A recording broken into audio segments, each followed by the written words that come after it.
Bonjour mesdames et messieurs, bonjour chers auditeurs, bonjour chères auditrices, bonjour à tous ceux qui aiment les émissions que nous réalisons.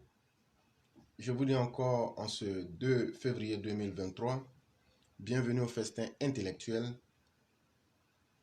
Cette tribune qui consiste à convaincre sans chercher à vaincre qui que ce soit. Je dis merci à tous ceux qui nous suivent.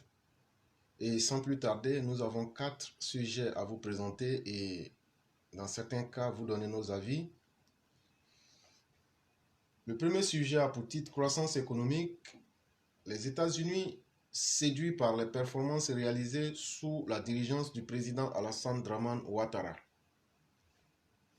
La Côte d'Ivoire se porte bien sous Alassane Ouattara. C'est ce que soutiennent les États-Unis à la suite des organisations de la finance internationale. C'était à l'occasion de l'audience accordée par le chef de l'État le mardi 31 janvier 2023 à l'ambassadeur des États-Unis en Côte d'Ivoire, Richard Kate Bell. Les performances économiques de la Côte d'Ivoire ne laissent aucun regard extérieur indifférent. Bien que les organisations et organismes financiers internationaux comme la Banque mondiale et le FMI aient souvent salué la bonne santé économique du pays, les opposants n'ont de cesse de trouver à redire. Pourtant, la première puissance économique mondiale, c'est-à-dire les États-Unis, admettent aujourd'hui que la Côte d'Ivoire a réalisé de réelles performances depuis l'arrivée au pouvoir d'Alassane Ouattara. C'est en tout cas ce qu'a confié l'ambassadeur américain Richard Kate Bell à l'issue de l'audience que lui a accordée le président de la République au moment où s'achève sa mission en Côte d'Ivoire. Je voudrais féliciter Monsieur le Président de la République et l'ensemble du peuple ivoirien pour les progrès que votre pays est en train de réaliser au moment où tous vos voisins ont de sérieux problèmes et où le monde entier fait face à de multiples défis, a soutenu le diplomate américain, reconnaissant ainsi le bond qualitatif que l'économiste Alassane Ouattara a fait faire à la Côte d'Ivoire depuis qu'il est aux commandes de l'État. Le diplomate américain a ajouté qu'à son arrivée à Abidjan en 2019, la Côte d'Ivoire impressionnait déjà. Pour lui, les performances sont le résultat du choix fait par la Côte d'Ivoire d'adopter l'économie libérale. C'est vrai qu'il y a des approches qui marchent mieux que d'autres. L'économie libérale a produit le plus grand niveau de prospérité que le monde n'ait jamais connu, a analysé l'ambassadeur Richard Bell. À sa suite, le président de la République a indiqué que ces performances réalisées par la Côte d'Ivoire sous sa houlette sont le fruit d'une conjugaison de facteurs dont le choix de l'économie libérale et le soutien appuyé des partenaires au développement, au premier rang desquels les États-Unis d'Amérique. La Côte d'Ivoire a opté pour l'économie libérale et cela a été une bonne chose pour notre pays. Parce qu'on voit aujourd'hui, que ce soit en taux de croissance, au niveau des investissements dans le social ou la transformation de l'économie, nous sommes parmi les premiers pays du continent africain et je dirais même dans le monde, a expliqué le chef de l'État. L'autre point mentionné par le président de la République, c'est l'appui important apporté par les États-Unis au développement de la Côte d'Ivoire. Les États-Unis nous ont apporté leur soutien, que ce soit dans le domaine de la santé, également avec le MCC, le Millennium Challenge Corporation. Nous avons reçu des sommes importantes pour le développement et la restructuration de notre pays, a-t-il révélé. Les États-Unis sont un partenaire important, je dirais même essentiel pour la Côte d'Ivoire, a-t-il insisté. L'article que nous venons de lire a été tiré de l'avenir.ci. Effectivement, l'ambassadeur Richard Bell va bientôt prendre congé de la Côte d'Ivoire. Et comme vous le savez, ce n'est plus à moi de vous dire le rôle d'un ambassadeur. un vrai ambassadeur qui se respecte a toujours un rôle qui est au-delà de ce qui est officiel. Et donc, ne me faites pas dire ce que vous savez déjà. Ils sont là d'abord pour défendre les intérêts de leur pays. Et donc, on se comprend. Mais ce qui est le plus intéressant, contrairement aux fanfarons qui auraient souhaité voir le mal là où il n'existe point, c'est-à-dire ceux qui sont dans leur fantasmagorie les plus saugrenus, je veux parler des opposants ivoiriens. En fait, les opposants ivoiriens auraient souhaité tout le malheur à la Côte d'Ivoire, quand c'est carrément le contraire qui est réalisé aujourd'hui. Simplement parce que eux ne sont pas au pouvoir, cela leur fait tellement mal. Parce que eux auraient souhaité ne pas voir Alassane Ouattara réussir là où eux ils ont échoué lamentablement et de façon très triste. Pour se consoler donc, les opposants n'ont autre chose qu'à dire tout va mal en Côte d'Ivoire, on ne mange pas goudron, on ne mange pas université. De toute façon, ce n'est pas ce qui nous intéresse. Ce qui nous intéresse, c'est la réconciliation. Mais votre réconciliation est un concept vide, est un concept fondé sur l'hypocrisie pure et simple. C'est un concept de marché de dupes. C'est un concept hybride et un concept même que je dirais abattardi. Parce que pour vous, cette soi-disant réconciliation qui n'a jamais existé et qui n'existera jamais, c'est qu'on vous fasse plaisir. Je parle des opposants ivoiriens. C'est qu'on coupe la tête d'Alassane Ouattara, qu'on mette ça dans un plateau et qu'on vienne maintenant nous la baisser devant vous. Mais vous n'aurez jamais cela aussi. Parce que de la même manière que vous détestez Alassane Ouattara, c'est comme ça que nous on l'aime. Et nous on l'aime parce que ce que vous avez échoué et que vous ne pourrez jamais faire tous réunis ensemble de votre vie. Je parle de tous les opposants ivoiriens, Bédié, Gbagbo, tout. Ce que vous n'allez jamais pouvoir réussir sur cette terre de Dieu là. Alassane Ouattara, lui seul là, il a fait ça en un mandat. Et c'est ça qui vous fait mal. Et c'est ce que vous ne pouvez pas pardonner. Mais la faute, ce n'est pas Alassane Ouattara. La faute, c'est à votre lâcheté. La faute, c'est à votre médiocrité. La faute, c'est à votre incompétence. Alassane Ouattara n'est pas allé chez les Blancs pour venir faire de la figuration dans son pays ou pour venir faire de la fanfaronnade dans son pays. Lui au moins, aujourd'hui, quand tu vois le représentant du pays le plus puissant au monde, militairement comme économiquement, dire « vous faites aujourd'hui la fierté du monde », ce qu'il ne dit pas dans le message caché, c'est qu'aujourd'hui, Alassane Ouattara étudie où? Aux États-Unis. C'est une manière de dire « Alassane Ouattara, tu fais notre fierté aujourd'hui ». Et il va plus loin dans le message, il dit « au moment où tous les pays voisins de la Côte d'Ivoire ont de sérieuses difficultés, la Côte d'Ivoire s'en sort très bien ». Ça veut dire quoi? Quand les États-Unis te forment, quand les États-Unis, quand tu as été celui-là même qui est le fleuron, qui est la, je dirais même, le symbole même de la fierté des valeurs américaines, c'est ça qui rend encore plus fier les États-Unis de dire, voilà, celui qu'on a formé là, il s'appelle Alassane Ouattara.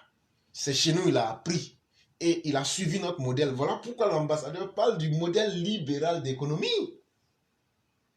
Ce n'est pas un message simple, c'est pour dire qu'ils ne se sont pas trompés. Mais ils ne se sont pas trompés parce que Alassane Ouattara a su faire leur fierté à travers le monde. C'est ce qu'il est en train de dire comme ça. Et c'est très important qu'on retienne cela.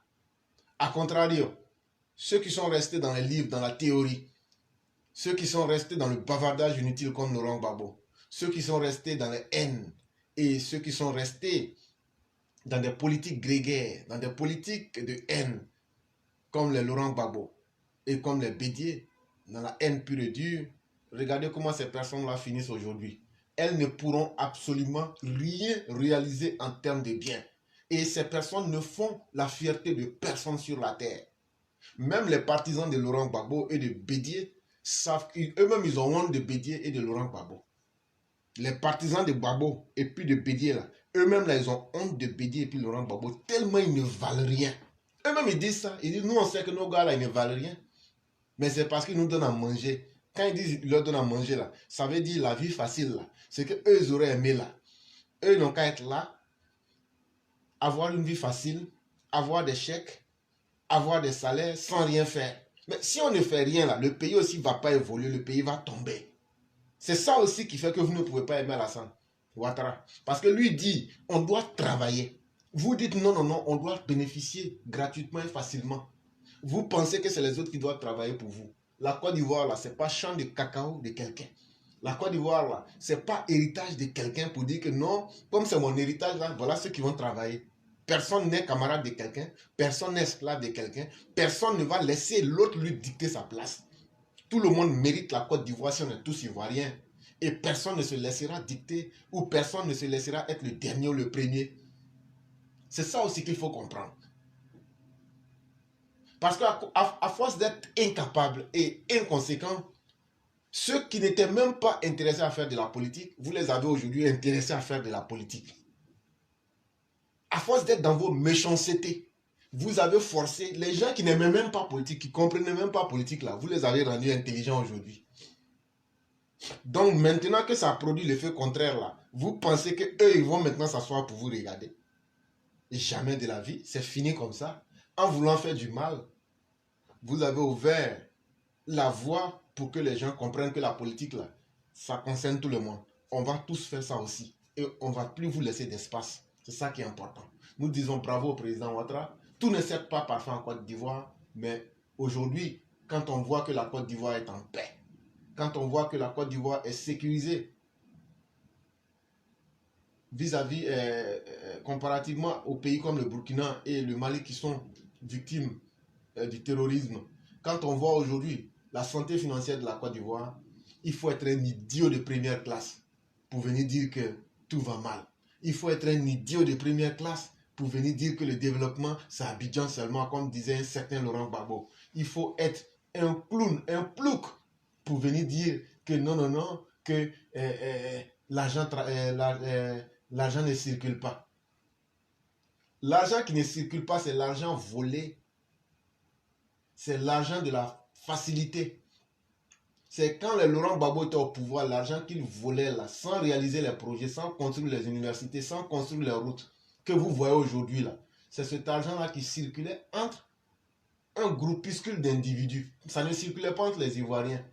Et pour eux, c'est ça la vraie vie. C'est-à-dire que sur les 30 ou 28 millions d'Ivoiriens, là, quand eux prennent l'argent, ils volent l'argent des Ivoiriens, ils empêchent le destin des Ivoiriens d'évoluer vers le progrès et que eux là, ils peuvent se permettre n'importe quoi avec ces sommes-là. Pour eux, c'est là que le pays va bien. Et c'est un mauvais modèle qui fait honte à l'humanité même. Et ça, il faut le dire à nos opposants. Si Alassane Ouattara vous bat, c'est parce que ce qu'il a appris, il a conscience de cela et il le met en pratique. Et ceux qui l'ont formé viennent lui dire, vraiment, tu as appris et tu as bien appris et nous ne nous sommes pas trompés. Pourquoi vous, Laurent Gbagbo, Bédié et autres, qui ont aussi fréquenté en France, aux États-Unis, pourquoi au moment de Laurent Gbagbo, les Français qui ont formé Laurent Gbagbo et de surcroît les socialistes disent que vraiment Laurent Gbagbo était infréquentable, tellement il ne vaut rien. Henri Konan Bédié même, lui, en son temps, lui, il était devenu un autre phénomène social très honteux. Tellement la déchéance et l'irresponsabilité avaient pris le dessus, ils n'ont jamais été cas d'exemple en nullement que ce soit. Et voilà la réalité de la Côte d'Ivoire. Choisissons les bons exemples. On n'a pas demandé l'amour de quelqu'un. Alassane Ouattara, nous ne sommes pas amoureux de lui pour lui dire, bon, demain on va se marier. C'est le travail qu'il peut faire pour nous. Le travail qu'il peut laisser aux générations futures, là. C'est ça qui nous intéresse. Le sujet numéro 2 a pour titre la haute autorité de la communication annonce le recensement prochain des blogueurs, influenceurs, activistes et la mise en œuvre d'une loi concernant ce secteur d'activité. Monsieur Siméon Koné, directeur des affaires juridiques de la haute autorité de la communication audiovisuelle, était le mardi l'invité de Tout savoir du CICG consacré à la législation en vigueur concernant les blogueurs et influenceurs. Le conférencier a fait savoir d'entrée qu'il n'existe pas en Côte d'Ivoire de loi sur les blogueurs, influenceurs et activistes. Mais il existe par contre la loi numéro 2022-979 du 20 décembre 2022 modifiant la loi numéro 2017-868 du 27 décembre 2017 portant régime juridique de la communication audiovisuelle qui prévoit deux dispositions consacrées aux blogueurs, influenceurs et activistes sur les dispositions que comporte cette nouvelle loi. M. Siméon Koné a ensuite expliqué que la première disposition qui figure à l'article 1 définit les acteurs précités dont le champ d'activité est Internet. Ainsi, au sens de loi, on entend par l'activiste personne qui s'attache à une cause politique, économique, environnementale ou sociale et qui milite intensément pour la défendre à travers la publication sur les réseaux sociaux des opinions en vue de parvenir au changement économique, politique, environnemental ou social souhaité au sein de la société. Le blogueur se définit comme une personne ayant créé son blog, son journal ouvert à tous sur un site internet. Le blog ou simplement blog est un type de site web ou une partie d'un site web utilisé pour la publication périodique et régulière d'articles personnels, généralement succincts, rendant compte d'une actualité autour d'une thématique particulière. À la manière d'un journal intime, ces articles appelés billets publiés ou par ces webmasters sont typiquement datés, signés et présentés dans un ordre rétrochronologique. Ils permettent à son auteur, appelé blogueur, d'exprimer une opinion subjective et sont la plupart du temps ouverts aux commentaires des lecteurs, Par influenceur, il faut comprendre une personne qui utilise les réseaux sociaux, les blogs, les vidéos et autres moyens de communication sur le web pour diffuser ses opinions auprès des internautes et qui est capable d'influencer ces derniers en modifiant leur mode de consommation, a expliqué l'invité. En ce qui concerne la seconde disposition, le directeur juridique a indiqué qu'elle précise que la diffusion du contenu audiovisuel de tout site de blogueurs, d'activistes ou d'influenceurs disposant de 25 000 abonnés en ligne n'a pas le caractère de correspondance privée et est par conséquent soumise au respect des principes généraux de la communication audiovisuelle tels qu'énoncés à l'article 3 de la loi numéro 2017-868 du 27 décembre 2017 portant régime juridique de la communication audiovisuelle. Les principes généraux énoncés à l'article 3 sont l'atteinte à la souveraineté nationale, la violation du secret d'État, l'atteinte à la défense nationale, le non-respect des institutions de la République, atteinte à la dignité de la personne humaine, violation de la propriété d'autrui, le non-respect du caractère pluraliste, de l'expression des courants de pensée et d'opinion, le non-respect des exigences des services publics, l'atteinte à l'intérêt général, l'atteinte à l'ordre public, l'atteinte à l'unité nationale et à l'intégrité territoriale, l'incitation à la haine, à la xénophobie et à la violence. Évoquant la sanction qu'encourent les contrevenants à cette disposition, M. Siméon Koné a souligné qu'en ce qui concerne les secteurs de la communication audiovisuelle, la sanction encourue est prévue par l'article 40 bis de la loi 2022-979 du 20 décembre 2022, modifiant la loi numéro 2017-868 du 27 décembre 2017, qui dispose que la haute autorité de la communication peut ordonner par décision à tout fournisseur d'accès à Internet, hébergeur de sites, intermédiaires techniques offrant un accès à des services de communication audiovisuelle ou assurant à titre gratuit ou onéreux le stockage direct et permanent pour mise à disposition de contenus, la suspension immédiate de l'accès aux dits services ou contenu illégal ou malveillant. Les fournisseurs de services de plateformes de partage de vidéos mettent en place des mesures appropriées pour protéger d'une part les mineurs contre les contenus susceptibles d'affecter leur développement physique, mental ou moral, et d'autre part le grand public contre l'incitation, notamment à la haine, à la discrimination ethnique, sociale, religieuse, à la xénophobie ou à la provocation publique, à commettre des infractions. En cas de non-respect des obligations ci-dessus, les personnes nommées aux alinéas précédents sont passibles des sanctions prévues par les articles 228 bis de la loi. En cet article, prévoit à son tour qu'est puni d'une amende d'emprisonnement de 3 mois à 1 an et d'une amende de 2 millions à 10 millions de francs CFA le dirigeant de droit ou de fait du fournisseur d'accès Internet, de l'hébergeur du site ou tout intermédiaire technique qui, suite à la décision de la HACA, ce qui veut dire la haute autorité à la communication, n'aura pas procédé au retrait ou empêché l'accès à tout contenu audiovisuel visé par cette décision.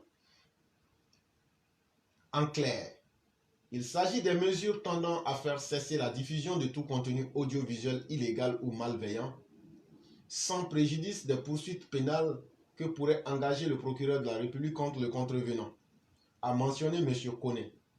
Toutefois, le directeur juridique a souligné que l'objectif poursuivi à travers ces dispositions légales n'est pas d'enfreindre à la liberté d'expression et de créativité, mais d'encadrer cette liberté et surtout concourir à la protection du jeune public et éviter certaines dérives sur la toile, notamment la diffusion des contenus susceptibles d'affecter le développement physique, l'incitation à la haine, l'incitation à la discrimination ethnique, sociale et religieuse, à la xénophobie ou à la provocation publique à commettre une infraction. La haute autorité de la communication audiovisuelle, en sa qualité de régulateur de communication audiovisuelle en Côte d'Ivoire, n'a aucunement pour ambition de brimer les acteurs du secteur et particulièrement les blogueurs, mais de les sensibiliser à la diffusion des contenus audiovisuels, respectant au moins les principes généraux de la communication audiovisuelle, a assuré le directeur juridique. M. Siméon Koné a par ailleurs annoncé que la haute autorité de la communication procédera bientôt à un recensement des blogueurs, influenceurs, activistes et a confié que pour l'heure, aucune sanction n'a été infligée par la HACA qui cherche pour l'heure à mettre en œuvre la loi. C'était un article tiré de Kwasi. Cet article est très intéressant parce qu'effectivement, qui dit évolution, dit adaptation. Est-ce qu'on peut aujourd'hui extraire Internet de nos vies? Est-ce que Internet peut être considéré aujourd'hui, la toile peut être considérée aujourd'hui comme un non-événement dans nos vies? Pendant très longtemps, nos dirigeants africains ont pensé que l'Internet n'était qu'une réalité virtuelle et qu'elle ne pouvait pas avoir d'impact sur la vie réelle. Mais au fur et à mesure que nous avançons, malheureusement, même les hommes les plus maudits de la terre, les djihadistes, utilisent Internet aujourd'hui pour faire de la propagande. Aujourd'hui, on a vu l'exemple de la Côte d'Ivoire où des opposants les plus minables de la planète Terre ont utilisé les réseaux sociaux comme moyen de communication pour essayer de créer le chaos en Côte d'Ivoire en 2020, en octobre 2020, pour tuer les Ivoiriens. On a aussi vu sur Internet la promotion de la débauche. Ne me demandez pas de vous dire les noms, ce serait leur faire de la publicité. Mais pendant très longtemps, Ceux qui se sont illustrés sur l'Internet sont ceux-là même qui savaient dégager des valeurs de l'impudeur, des valeurs de l'immoralité. Plus quelqu'un était immoral, je dirais même amoral, plus la personne était en vue. Et cela avait un impact sur la vie réelle de l'individu. Et pas seulement qu'elle, mais sur aussi la société à travers les personnes qui les suivaient. C'est sur même Internet là ici. On a vu certains insulter la mère du président Alassane Ouattara pendant de nombreuses années. Et c'était devenu une habitude. Ceux qui n'insultaient pas étaient devenus des ostracisés, étaient devenus des parias. Si je rappelle tous ces facteurs, c'est pour rappeler aux uns aux autres qu'aujourd'hui, cet article et cette position du gouvernement nous satisfait dans un premier temps. Parce qu'aujourd'hui, eux-mêmes se sont rendus compte que cette vie virtuelle-là, aujourd'hui, est carrément entremêlée à la vie réelle parce qu'on voit les impacts et les conséquences, qu'elles soient positives ou négatives, dans la vie réelle. Et donc, avoir été silencieux pendant très longtemps aura donc été une erreur gravissime. Mais ne pas pouvoir s'adapter et trouver les solutions aurait été encore pire. C'est en cela que nous saluons cette position.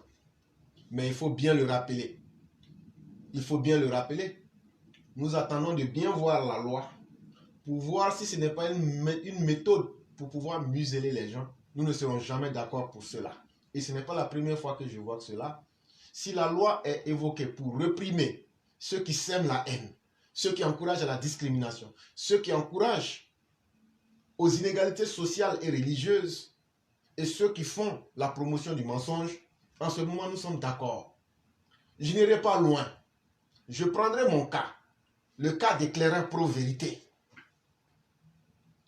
Nous ici, lorsqu'on est venu sur la toile, c'était au moment, sinon ce n'est pas notre travail, ce n'est pas un travail pour moi, et ça ne sera jamais un travail pour moi. Je suis engagé pour une cause qui est la cause des populations.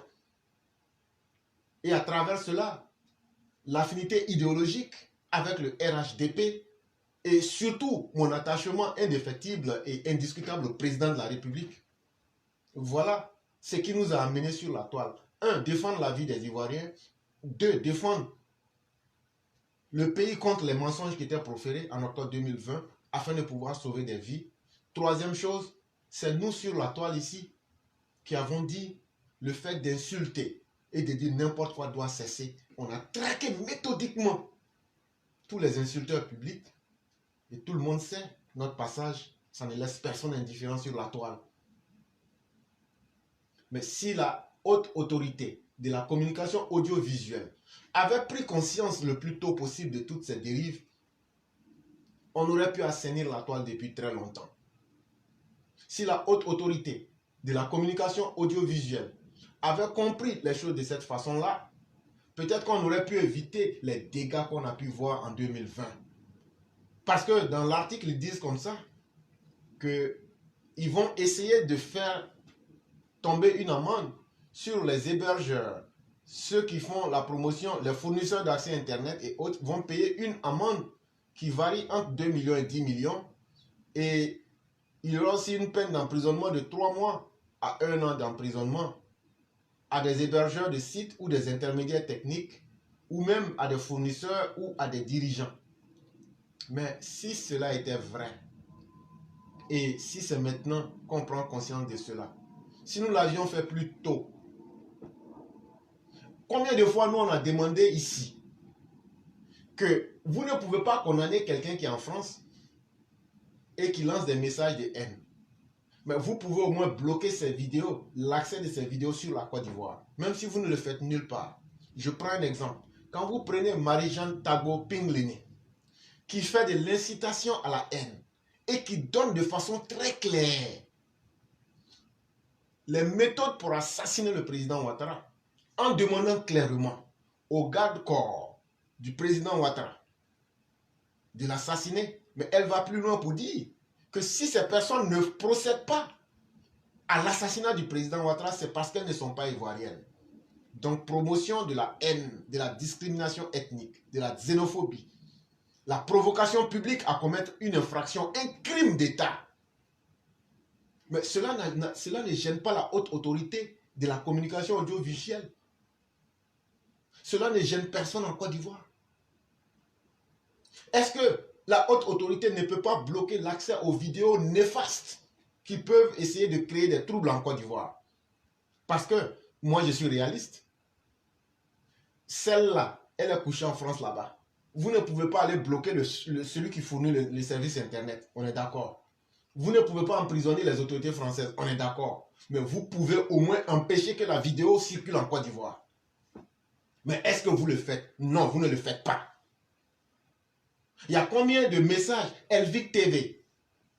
Il y a combien de messages? Ils se sont spécialisés dans les messages de provocation publique à commettre des infractions, à la discrimination ethnique, à créer le chaos social, à encourager la xénophobie. Mais est-ce que vous ne pouvez pas empêcher que ces sites-là aient de l'accès, puissent accéder à la Côte d'Ivoire? Vous pouvez le faire, mais vous ne le faites pas. On pourrait citer des exemples pléthores, on pourrait citer des pléthores d'exemples en un point finir. Et c'est ça que vous devez combattre aussi. C'est vraiment important. Il ne sert à rien de s'acharner sur des personnes qui sont en train de véhiculer des idées. Je ne vous accuse pas, mais par contre, je suis en train de vous dire aussi que nous vous regardons avec beaucoup d'attention et qu'on ne sera pas indifférent à vos positions. Quand elles ne seront pas bien, on le dira clairement, mais quand elles seront bien, on le dira. Et c'est pourquoi j'encourage ici aujourd'hui, en ce 2 février 2022,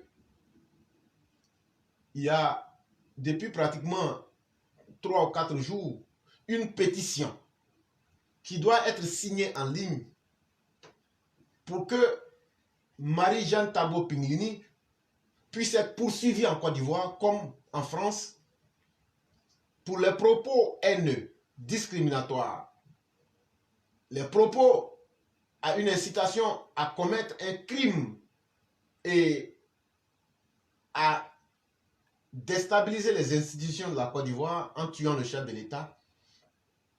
Il faut que vous signiez cette pétition-là. Si toi, tu n'as jamais entendu parler de ça, ça circule sur Internet.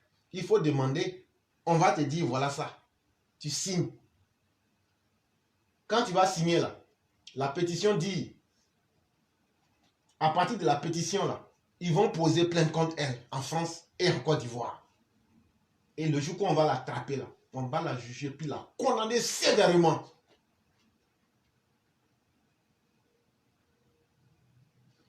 Toi qui écoutes ce message là, si tu sais que ce que je dis est bon et vrai là, cherche à signer cette pétition là. Ça sera aussi ta contribution à lutter contre le mal. Parce que tout ce qu'on dit là, nous on ne peut pas prendre notre temps pour parler, nous on ne peut pas venir ici expliquer, et toi tu es là, tu dis, ce qu'il a dit là c'est bien. Oh. Ce n'est pas ça. Nous sommes dans un monde d'action, de concret. Toi tu fais quoi depuis là? Si tu ne fais pas quelque chose, c'est que tu es un mouton. C'est le mouton qui suit le berger. Et il faut apprendre à quitter dans ce comportement de mouton en faisant quelque chose. Ce qu'on te demande là, il faut signer pétition là. Ça c'était une première partie. Deuxième chose que je demanderais, si ma voix était écoutée, c'est que les coordinations RHDP de Paris et de France peuvent elles aussi se saisir de ce dossier sur la base de la vidéo réalisée pour poser plainte aussi. On n'a même pas besoin d'attendre que la pétition soit signée par 10 000 personnes, 20 milliards de personnes. Les Ivoiriens de France même, à travers les différentes associations, peuvent prendre la vidéo et dire que Marie-Jeanne Tabo Pinglini, à travers ce qu'elle est en train de dire, de tuer le chef de l'État, parce que derrière, quand on va tuer le président Alassane Ouattara, ça va déstabiliser le pays, ça va créer la guerre et le chaos en Côte d'Ivoire. Là maintenant, elle sera satisfaite. Elle reste en France pour créer les conditions de désordre en Côte d'Ivoire. Vous pouvez aller poser plainte. Je parle de toutes les organisations ivoiriennes en France. Vous pouvez poser plainte contre elle pour dire qu'elle est en train de mettre en danger la vie de vos parents. Elle est en train de demander qu'une institution reconnue par la France et les institutions internationales soit déstabilisée. C'est la même chose que Soroguium a dit et la France a chassé Soroguium.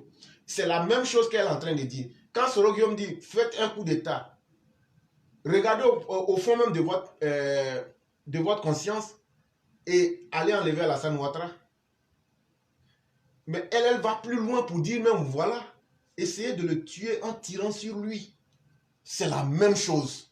La France n'aura pas la possibilité de dire qu'elle ne peut pas extrader Marie-Jeanne Tabo Pinglini, puisque elle, au moins, tout au moins, elle peut chasser cette dame-là de la France, comme elle l'a fait pour Soro-Guillaume, ou bien même, elle peut extrader cette personne-là vers la Côte d'Ivoire. Mais c'est à nous les Ivoiriens de France, c'est à nous les Ivoiriens à travers le monde, de pouvoir non seulement signer cette pétition, mais d'être déjà... Nous, on ne va pas quitter aux États-Unis pour aller faire tout ça pour vous. Voilà une occasion historique pour les Ivoiriens de France. Pour tous ceux qui aiment la stabilité et la paix, pour tous ceux qui respectent les institutions de la Côte d'Ivoire, de poser plainte. On n'a pas besoin d'attendre quoi que ce soit. Ce que celle-là demande là, si ça se fait là, si on tue Ouattara là, les partisans de Ouattara vont faire quoi? Eux vont se lever pour venger. Ils vont tuer Laurent Gbagbo, ils vont tuer Bédié. La Côte d'Ivoire va devenir quoi? La Côte d'Ivoire va se somaliser, va se rwandiser. C'est ce qu'elle souhaite. Parce qu'elle parle dans sa haine, mais elle n'imagine pas que les autres aussi ont leurs partisans. Vous n'allez pas tuer Ouattara et puis on va laisser Gbagbo vivre. Vous n'allez pas tuer Ouattara, on va laisser Bédié vivre. Vous n'allez pas tuer Ouattara, on va laisser Simone Gbagbo vivre. Vous n'allez pas tuer Ouattara, on va laisser Blé Goudé vivre. Voilà la réalité aussi qu'elle a en face. Et ça va devenir une rwandisation, une somalisation. Et donc de tels propos doivent être sévèrement punis. Et cette dame-là doit être traînée devant la justice, française comme ivoirienne. Mais si nous n'arrivons pas à le faire, ça aura été un acte de lâcheté de notre part parce qu'on aura raté un rendez-vous historique. C'est là que j'allais m'arrêter sur ce sujet pour passer au sujet numéro 3.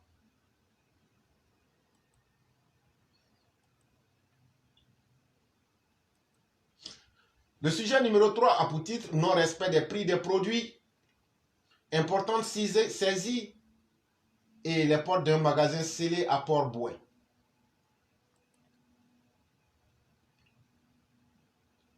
La brigade de contrôle rapide, en abrégé BCR, a procédé le mardi 31 janvier 2023 à la saisie d'importants produits et ont scellé les portes d'un magasin dans la commune de Port-Bouin pour non-respect des prix plafonnés par le ministère du Commerce, de l'Industrie et de la Promotion des PME.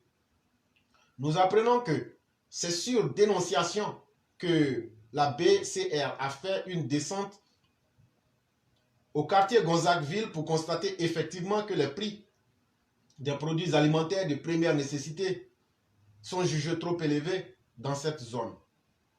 Pire, nombreux d'entre eux n'affichent pas les prix sous chaque produit. C'est le cas de la supérette El Mouna dans le secteur du carrefour Abraham. Un autre grossiste véreux a vu les portes de son magasin scellées par les agences de la brigade de contrôle rapide. Pour rappel, le numéro vert pour dénoncer les boutiques ou espaces qui ne pratiquent pas les prix plafonnés est le 1343. Mesdames et messieurs, cet article est à la fois intéressant. La vie chère, on est en train de mourir, on est mort, on est déjà pourri. Frère, tu n'es même pas encore mort. Il faut crever et puis il faut aller en enfer. Nous, on ne va même pas t'écouter. Depuis, tu dis que la vie est chère là. Il y a combien de fois on t'a donné le numéro 1343? Tu as appelé? Là, je parle en français trivial. Tu as appelé. C'est toi qui es là. Bouche sale là. Tu ne te brosses pas. Il y a la vie chère. Il y a la vie chère. Viens. Il faut aller me montrer un pays où la vie est moins chère aujourd'hui. Couillon. Oui. Couillon. Il faut aller me montrer un pays où vie est moins chère. Toi, tu ne vis pas sur la terre. Toi, tu ne regardes pas les autres pays. Il n'y a aucun pays aujourd'hui où la vie est moins chère. Mais cela ne veut pas dire qu'il faut justifier qu'on tue nos populations, qu'on les étrangle. La vraie question, qu'est-ce que toi qui crie vie chère là, et puis moi qui suis en train de crier sur Internet là, qu'est-ce qu'on fait pour que les gens soient plus intelligents? Et puis les gens se disent, ah, voilà comment nous-mêmes on peut lutter contre la vie chère. C'est pourquoi j'ai lu cet article-là. Il y a des gens à Gonzagueville. Il y a un magasin qui s'appelle El Mouna. Eux là, Le gouvernement a diminué le prix de beaucoup de choses. Eux là, eux disent qu'ils s'en foutent. Quand le gouvernement diminue là, ça veut dire que le gouvernement a pris des milliards. Ils ont déjà fait, ils ont diminué les prix. C'est à chacun qu'ils ont donné. Mais toi, parce que tu ne vaux rien, toi, parce que tu es opposant, toi, parce qu'on dit un mot là, quand toi tu entends là, tu prononces n'importe comment comme un mouton là. La vie est chère, la vie est chère. Là. Le gouvernement dit, moi j'ai pris l'argent. Si quelque chose devait coûter 100 francs, ça va devenir 75. Mais vous, les populations là, écoutez les informations. Et si vous voyez que quelqu'un a augmenté le prix de quelque chose là, appelez le 1343. Ah non, quand tu appelles, ils vont pas appeler, ils vont pas, il n'y a personne pour prendre. Si tu appelles même là, il n'y aura rien. Cochon que tu sois, rabougri, partisan du Satan que tu sois, philistin, pharisien, même Jésus aurait eu honte de toi. Toi, tu as essayé d'appeler et puis quelqu'un n'a pas pris. Toi, tu as appelé, tu n'as rien vu. Bon, voilà nos parents de Gonzagueville là. Eux, ils ont appelé. Ils disent, les gens qui sont dans la boutique El Mouna là, ils augmentent les prix. Les gens de la brigade de contrôle rapide, ceux qui contrôlent les prix, quand tu appelles là, les conneries qui augmentent les prix là, et qui sont en train de saboter le gouvernement, et puis qui sont en train de vous rendre plus pauvres là. Quand tu appelles le 1343, tu tapes ces cadeaux, numéro cadeau, on ne charge pas un 5 francs. Je parle de façon très prosaïque pour qu'on se comprenne. Tu prends ton téléphone là, tu tapes 1, 3, 4, 3. Quand tu as fini de taper là, ça va sonner. Bonjour monsieur, ou même bonjour madame. Tout ça là, c'est français de France. Il y a prix qui a augmenté ici. Mon quartier là, c'est quartier tant. La boutique là, voilà ça. Le boutiquier s'appelle tant. Voilà comment vous devez venir à la boutique. Quand tu finis là, il faut couper. Il faut attendre. Si d'ici 2-3 jours, tu n'as pas vu la brigade de contrôle rapide là-bas. Mais tellement toi, c'est caca qui est dans ta tête. Tellement toi, tu es un inconscient. Tu laisses tout le monde marcher sur toi. C'est toi, tu es là pour souffrir pour les autres. Ah non, on ne peut rien faire. Qu'est-ce qu'on peut faire? Ce que tu peux faire là, on peut pas faire mieux que ça. Il faut appeler comme les gens de Gonzagueville ont appelé là. Tous les magasins, toutes les boutiques où les gens ont augmenté là, signalez-les, dénoncez-les. Si vous ne dénoncez pas, ça veut dire que vous aimez qu'on augmente les prix. Donc vous devenez vos propres sorciers. Et quand tu es ton propre sorcier là, on s'en fout de ce que tu dis. Et c'est pourquoi j'ai dit votre histoire de vie chère là. Nous on s'en fout de ça. Parce que vous-même vous ne faites rien pour lutter contre la vie chère. Vous pensez qu'en faisant ça, vous allez aider Laurent Gbagbo avec les Gbagbo là et les bédiers là pour que vous allez faire soulèvement populaire. Si vous sortez, on coupe vos queues. Je n'ai pas dit Alassane Ouattara, je n'ai pas dit quelqu'un. Si vous sortez là, nous aussi on va faire sortir nos gens et puis on va vous limer en pleine journée. On va couper vos queues de sauvages que vous êtes. Et puis on va voir ce qui va se passer. Vous pensez que votre incapacité à dire la vérité, à assumer votre destin, tellement vous êtes devenus bêtes. Vous pensez que c'est Bédié Ouattara avec Gbagbo qui vont venir payer le sac de riz? On vous dit en tant que société humaine, mettez-vous ensemble. On va lutter. Le gouvernement a mis un numéro vert en place. On a mis une brigade de contrôle rapide en place. Le gouvernement a diminué les prix. Mais nous-mêmes, là, tellement on vaut rien, tellement on est un peuple maudit, on s'assoit pour dire, le gouvernement a augmenté, ce n'est pas notre problème. Le gouvernement a mis brigade de contrôle rapide, ce n'est pas notre problème. Le gouvernement a mis numéro vert 1343, ce n'est pas notre problème. On veut quoi à la fin? On veut quoi à la fin? C'est que nous-mêmes, là, on aime vie chère. Ils ont augmenté essence de 40 francs seulement. Mais aujourd'hui, allez voir comment les choses sont en train d'augmenter sauvagement. La Côte d'Ivoire n'est pas un grand producteur de pétrole. Mais nous-mêmes, là, les Ivoiriens, là, on aime la vie chère. Nous-mêmes, les Ivoiriens, là, on n'aime pas se faciliter la tâche. Nous-mêmes, là, on aime voir le malheur sur nous-mêmes. On est un peuple de misérables.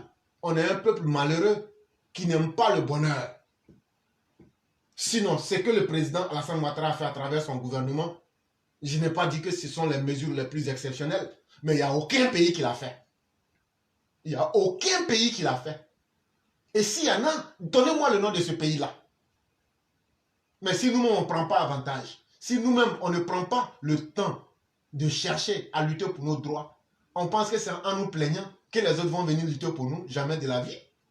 On laisse les autres s'enrichir sur nous, c'est notre problème. Ils ne vont pas cesser. Tant qu'on va se plaindre dans nos salons, les Mauritaniens, et tous, je ne stigmatise pas les Mauritaniens, mais je vais dire que c'est eux qui ont la boutique, mais ils vont s'enrichir sur nous parce qu'ils vont dire, mais voilà un peuple mouton. Eux, ils ne se plaignent pas, c'est dans leur salon, ils se plaignent. Quelque chose qu'on doit vendre à 100 francs, tu le vends à 200 francs. Il va payer et puis il se plaint dans son salon. Est-ce que ça, c'est l'homme? Ça, c'est mouton. On passe au sujet numéro 3, non, numéro 4, qui a pour titre « Qui est, en Afrique subsaharienne, l'auteur du colonialisme économique et politique dénoncé par le pape François ?» Le pape François a dénoncé, mardi 31 janvier 2023 à Kinshasa, le colonialisme économique qui se déchaîne en Afrique et en République démocratique du Congo. Au premier jour de sa visite dans le pays, a écrit en sa page de parution ce jour la publication en ligne France Info. Ôtez vos mains de l'Afrique, cessez d'étouffer l'Afrique. Elle n'est pas une mine à exploiter, ni une terre à dévaliser, accuse et dénonce le pape François. À qui s'adresse cette accusation et cette dénonciation papale? Faisons remarquer, en pensant que l'un des enseignements fondamentaux de base du christianisme est que l'être humain est originellement coupable de sa servitude et de ses relations et de ses actions de prédation. Il se libère de la servitude qui est d'abord celle du self-arbitre personnel en triomphant de son ego, de sa propre volonté de prédation originellement matérialisée par les 7 péchés capitaux. Faisons aussi remarquer qu'un État politiquement indépendant est dirigé par des élites locales dont le choix et les décisions engagent et déterminent le destin des populations. De cette responsabilité absolue, aucun déterminisme et par-dessus tout, les legs du passé colonial ne sauraient en aucun cas les en décharger. 70 ans après l'indépendance politique des États postcoloniaux africains, la dénonciation papale pointe assurément, au-delà de toutes les responsabilités externes, la lourde responsabilité de la majeure partie des classes dirigeantes et des intelligentsias locales qui, cédant à leur ego, s'installèrent dans le fauteuil du colonisateur occidental, reprirent pour leur propre compte personnel privé la politique coloniale de pillage des ressources du territoire dans une sorte de colonialisme endogène, divisèrent intérieurement les collectivités culturelles du territoire au moyen d'un ethno-nationalisme artificiel et instrumental pour mieux régner.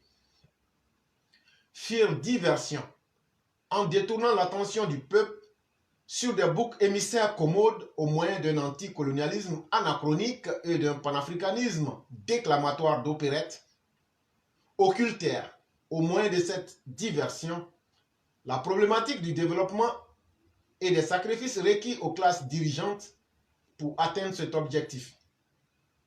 Ne surent pas opérer des choix économiques et politiques pertinents pour moderniser les États et construire la nation, abdiquèrent de leurs responsabilités et finirent par s'allier dans un rapport de tutelle et de pillage consenti à l'État étranger et même à des mafias en quête d'expansion géopolitique et géostratégique néocoloniale pour conserver indéfiniment le pouvoir au détriment des peuples, comme on le constate aujourd'hui dans l'alliance contre nature avec les régimes mafieux de Vladimir Poutine et Wagner et sa milice de mercenaires.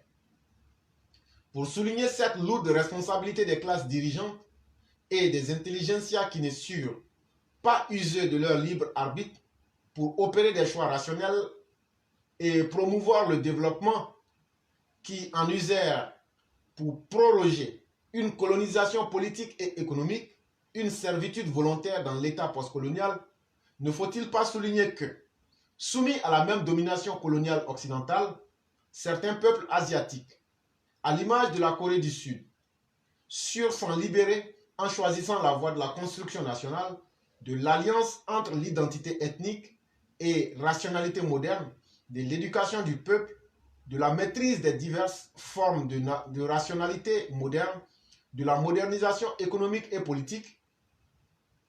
Ce n'est pas un ennemi étranger que stigmatise le peuple, le pape, en sa dénonciation du colonialisme économique et de la continuité de la politique de prédation en Afrique subsaharienne.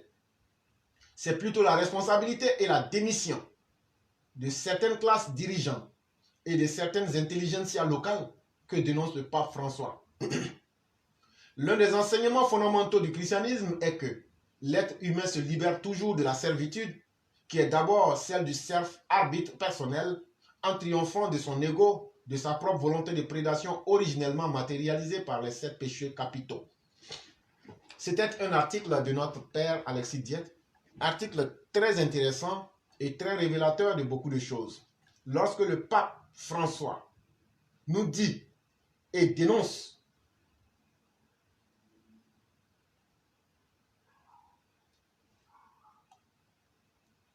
la prédation du continent africain. Ôtez vos mains de l'Afrique, cessez d'étouffer l'Afrique. Elle n'est pas une mine d'or à exploiter, ni une terre à dévaliser. Ceux qui sont faibles d'esprit vont dire, oh, le pape a changé. Il parle maintenant des blancs. Le pape, il est devenu fort. Jusqu'à même, il critique les blancs. Hey, ne vous blaguez pas. Pape, là, il est blanc. Rome, là, ça se trouve en Italie. Pape n'est pas bête. Pape n'est pas en train de critiquer blanc. Pape est en train de dire, ce qu'il dit d'enlever leur mère, là, de cesser d'étouffer l'Afrique, là, c'est les gens comme les Laurent Gbagbo, là. Quand on les a mis au pouvoir, là, ils ont appuyé sur vos coups. Et puis ils étaient en train de vous étouffer, là. C'est d'eux qu'ils parlent. C'est des gens comme les Traoré au Burkina, là. Parce qu'ils veulent être au pouvoir, là. Ils s'en vont signer des alliances contre nature avec des groupes de mercenaires, là. C'est d'eux qu'ils parlent. C'est aussi des Assimi Goïta, là, qu'ils parlent. Sinon, là, si ce n'était pas d'eux qu'ils parlent, là, vous pensez qu'aujourd'hui, là,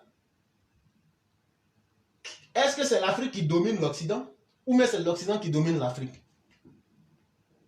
Tout le monde sait que c'est l'Occident qui domine l'Afrique. Mais comment l'Occident domine l'Afrique? C'est parce que l'Occident gagne son mangement sur l'Afrique. Et vous voulez que le pape, qui est au Vatican, qui est en Europe, dise non, non, non, nous les Blancs là, on ne doit plus prendre notre mangement en Afrique. Ne vous trompez pas, ce n'est pas ce qu'il veut dire. Comme vous n'êtes pas intelligent, comme vous voulez entendre ce que vous voulez entendre là, ça, nous on n'a pas affaire à ça, on ne peut pas changer. Mais la vraie réalité là, qui prend l'argent de l'Afrique pour aller cacher ça en Angola?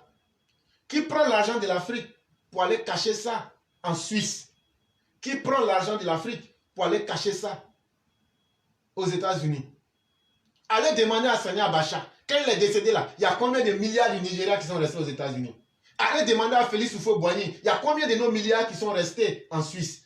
Jusqu'à même Houphouët même, il était devenu une coutume en Côte d'Ivoire, et même jusqu'à aujourd'hui, il était dit qu'un homme politique qui se respecte doit avoir ses comptes bancaires en Suisse. La France, n'en parlons pas, quand on vient au bien mal acquis de la Guinée équatoriale, la famille Obiang. Et tous les pouvoirs africains sont comme ça. Tous les pouvoirs africains sont comme ça. Il y a combien de milliards que nos dirigeants détournent? Aujourd'hui, les milliards que nos dirigeants ont détournés, si on avait ces milliards sur notre continent, on n'allait pas avoir besoin d'aller prendre de l'argent au FMI. On n'allait pas avoir besoin d'aller demander de l'argent à la Banque mondiale. Donc en réalité, au lieu d'accuser les Occidentaux, là, qui eux sont dans leur droit naturel, j'appelle cela droit naturel, lorsque dans la nature, un lion qui se respecte n'ira jamais tuer une souris. Un lion qui se respecte là va tuer une antilope. Et l'antilope, c'est l'Afrique. Le lion, c'est les Occidentaux, les Chinois, les Russes aujourd'hui qui s'invitent. Mais si vous devenez des antilopes stupides, que vous partez vous mettre au milieu des prédateurs, des lions, mais ils vont vous dévorer. Et c'est ça qu'est devenu l'Afrique. Nous, on pense que c'est en faisant pitié, c'est en criant. Nous, on pense que c'est les autres qui vont venir nous aider. Les autres n'ont pas de règle morale de venir nous aider. Mais ils ont le devoir moral de venir nous exploiter.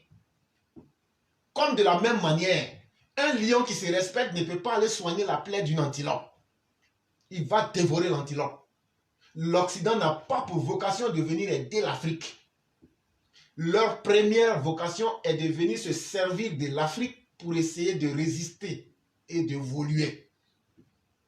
Tout le monde a compris ça, sauf nous les Africains. Nous, on pense que c'est en faisant pitié. Personne n'aura pitié de nous, ni demain ni aujourd'hui. Et le monde n'a jamais existé comme ça. C'est à nous de nous réveiller. Mais, qu'est-ce qui fait que nous devenons des proies stupides? Ce sont nos dirigeants. Quand la colonisation, je prends la colonisation en 1958, à partir de la Guinée-Conakry de Sékou Touré. En toute chose, il y a du bien comme il y a du mal. Lorsque Sékou Touré a dit non à la colonisation, ça fait tellement mal à De Gaulle. De Gaulle, en partant à Bamako, a oublié son chapeau à Conakry. Il s'est dit, mais c'est fini pour la France. Si déjà le son de la trompette est un non, si on va au Sénégal, si on va en Côte d'Ivoire, si on va à Ouagadougou, si on va à Bamako, si c'est un non, c'est que la France est perdue pour de bon. Mais le son de trompette a été contraire. Les autres ont dit oui. Je ne suis pas en train de juger les faits. Je suis en train d'exposer simplement. Je n'ai pas encore analysé. Voilà un peuple qui ne parle pas d'une voix. Voilà un peuple qui ne réfléchit pas. Voilà un peuple qui est dans ses sentiments et qui veut que les gens le traitent avec les sentiments. Les autres peuples ne sont pas dans les sentiments, eux sont dans le concret. Comment faire pour survivre? Et lorsqu'on se demande qu'est-ce que je fais pour survivre, la morale est secondaire. Ah non, non, si tu es bon. On ne parle pas de bon ou de mauvais. On cherche d'abord à suivre, point. Les détails maintenant pour dire est-ce que c'est bien ou c'est mauvais, ça n'engage que celui qui veut faire de la morale. Mais l'impératif de survie là, vient en premier avant la morale. C'est ce qu'il faut comprendre. Et c'est ce que les autres ont compris. Et c'est pourquoi nous allons toujours servir de proie. Et donc, lorsque, en 1858, Sékou Touré dit non, si les autres avaient dit non là, ça allait être dur. Mais la France, ce qu'on est en train de critiquer aujourd'hui là, pour dire que la France est devenue encombrante là, et irresponsable là, c'est dans nos yeux qu'ils ont vu. Parce que nous, on n'est pas d'accord. Et la France a compris qu'elle peut nous diviser pour régner sur le plan continental et à l'intérieur de nos différents pays. Et elle l'a fait depuis 1960 jusqu'à aujourd'hui. La France n'est pas blanche comme la neige. Ça, il faut l'admettre. Mais c'est parce que nous-mêmes d'abord ne sommes pas responsables vis-à-vis de nous-mêmes et de nos propres vies. Et donc, lorsque le pape dit « ôtez vos mains de l'Afrique, cessez d'étouffer l'Afrique », ce n'est pas une mine à exploiter, ni une terre à dévaliser.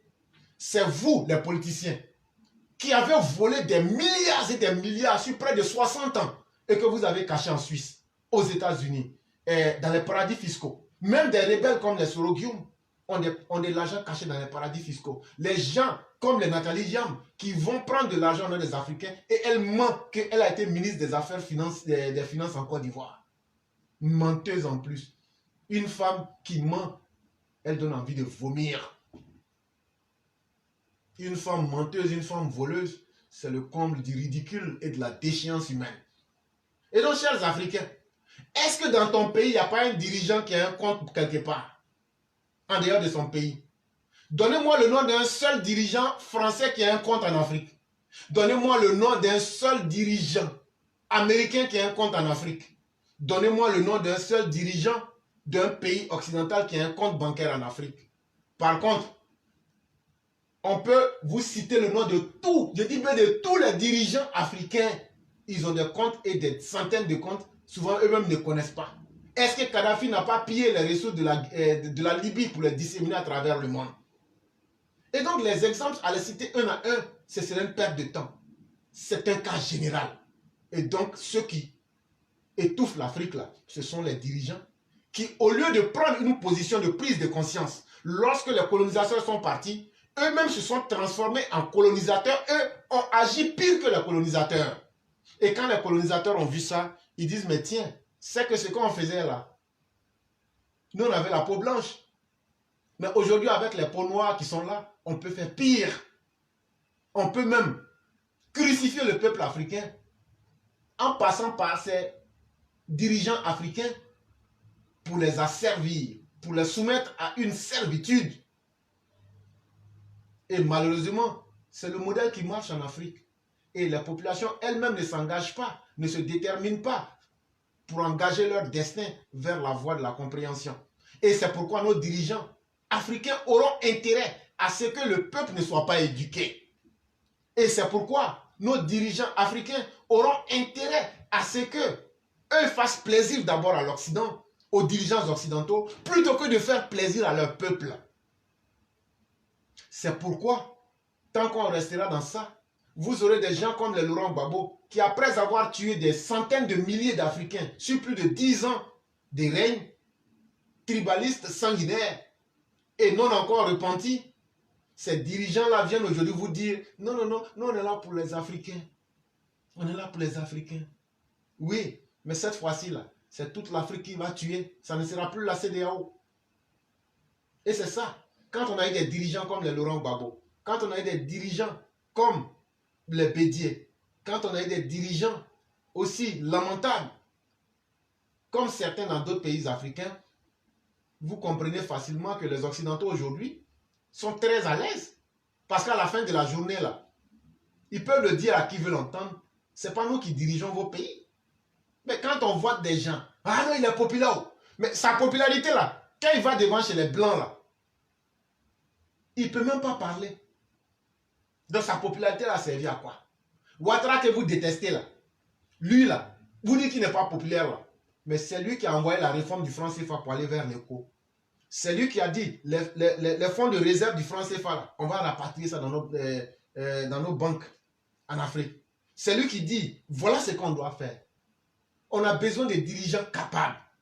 Ah non, l'Afrique n'a pas besoin d'hommes forts. L'Afrique a besoin d'institutions fortes. Tu as une fois vu une institution forte sans hommes forts? C'est les hommes forts qui font les institutions fortes. Mais il faut être un Africain pour que toi on te blague, pour te dire non, non, non. Institution là, si l'institution même peut être forte là, qu'est-ce qu'elle attend pour être forte? Il faut un peuple fort et des dirigeants forts pour imposer des institutions fortes. C'est ça qui est la réalité. Je ne suis pas d'accord avec cette assertion d'Obama qui est là pour nous distraire. Il faut d'abord, je sais que c'est mon parrain dans un certain sens, mais je ne suis pas d'accord aussi avec ce qu'il dit. Il faut d'abord des hommes forts qui vont imposer des peuples forts. Comme on a vu avec Mao Zedong, quand il est venu, la Chine dans sa déchéance, il était un homme fort, il a dit voilà ce qu'on va faire, on va tuer tous les drogués, voilà ce qu'on va faire. La Chine ne va plus prendre un grain de riz pour se nourrir, tout le monde ira au champ, tu donnes au moins 1 ou 2 jours pour aller au champ, la Chine va devenir autosuffisante alimentairement, et voilà ce qu'on va faire, tout le monde va s'éduquer, et voilà comment on va évoluer. Et c'est ça qu'il faut à l'Afrique. Et on ne peut pas réussir cela avec des hommes faibles. Et on ne peut pas réussir cela juste avec des textes qui sont écrits. Il faut des hommes pour matérialiser, pour actualiser les textes et les institutions. C'est de cela qu'il est question. Mesdames et messieurs, j'allais m'arrêter là. On aurait pu épiloguer sur ce sujet pendant de nombreuses heures, mais nous aussi devrions être à la recherche du pain quotidien. Je dis merci à tous ceux qui nous aiment et qui aiment nos émissions. Le sujet peut continuer selon votre convenance, pour essayer d'apporter votre plus, soit dans les commentaires. Je vous dis merci, que la grâce de Dieu nous couvre. Demain est un autre jour. Que Dieu nous permette de vivre longtemps. Merci à chacun et très excellente journée. Aujourd'hui était le 2 février 2023. Je vous dis merci.